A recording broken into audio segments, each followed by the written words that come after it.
பிரியாணி கற்றுக்கிறதுக்கோ வாழ்க்கையில் சாதிக்கிறதுக்கோ ஆண் பெண்ணுங்கிற எந்த வித்தியாசமும் கிடையாது. ஒரு பெண்ணாக இருந்தால் கூட நீங்கள் மன தைரியத்தோடு இருந்தால் கண்டிப்பாக எல்லாத்தையுமே கற்றுக்கிட்டு சாதிக்க முடியும். பாருங்கள், குழந்தையோட பிரியாணி ட்ரைனிங்காக கோயம்புத்தூர்லேருந்து வந்திருக்காங்க. இவங்க சரவணம்பட்டி பாஸ் ஹைதராபாத் பிரியாணி அப்படின்னு ஆல்ரெடி ஒரு தள்ளுவண்டி கடை செட்டப்பில் பிரியாணியை ஈவினிங் கடையாக சேல் பண்ணிட்டு வராங்க. இருந்தாலும் பிரியாணியில் இருக்கிற இன்னும் டீப்பான டீட்டெயில்ஸ் எல்லாம் கற்றுக்கணுங்கிறதுக்காக அவங்களோட ஹஸ்பண்டே அழைச்சிட்டு வந்திருந்தாங்க. ஃபுல் சப்போர்ட் பண்ணுறாரு அவங்களுக்காக.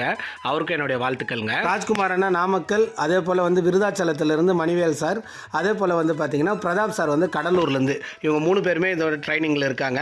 இவங்க எல்லாருக்குமே 5 நாள் ட்ரைனிங் கொடுத்துட்ருக்கோம். இந்த மேடத்துக்குமே நம்ம இன்றைக்கி ஆல்ரெடி ட்ரைனிங் ஸ்டார்ட் பண்ணிட்டோம். காலையிலேருந்து அவங்களுக்கு இந்த பிரியாணியில் என்னென்ன ரேஷியோ எப்படி போடணும், எந்த மாதிரி இன்க்ரீடியன்ஸை யூஸ் பண்ணால் எந்த மாதிரி டேஸ்ட் வரும், எந்த ரேஞ்சில் ரைஸை வடிக்கணும் கொள்ளணும். அவங்க ஒரு லேடிஸாக இருக்கிறதுனால இந்த கேஸ் செட்டப்பில் பிரியாணி பண்ணுறது ரொம்ப ரொம்ப ஈஸியாக இருக்கும். அவங்க எல்லாத்துக்குமே ஜென்ஸ் எல்லாம் இருந்தாலும் ஒதுங்கி நின்னாங்க. அவங்களுக்கு முன்னாடி கூப்பிட்டு அவங்களுக்கு எல்லாத்தையுமே நான் எனக்கு சொல்லிக் கொடுத்து அனுப்பிச்சிருந்தேன்.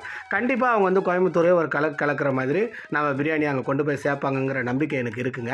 அதே போல் பார்த்திங்கன்னா மற்ற 3 பேருக்குமே 5 நாள் ட்ரைனிங்கு. அவங்களுமே அவங்கவுங்க ஊரில் போய்ட்டு நல்லா அவங்களோட பிரியாணி பிஸ்னஸை பிக்கப் பண்ணுன்றது என்னுடைய ஆசை. எல்லோரும் கூட சேர்ந்து காலையில் நான் இங்கே டிஃபன் ஒன்று செஞ்சேன், அதை வச்சு எல்லோரும் சாப்பிட்டோம். அந்த குழந்தை அவ்வளோ க்யூட்டாக என் கூட பேசிக்கிட்டு இருந்துச்சு. தேங்க்யூ ஸோ மச் ஃபார் வாட்சிங்.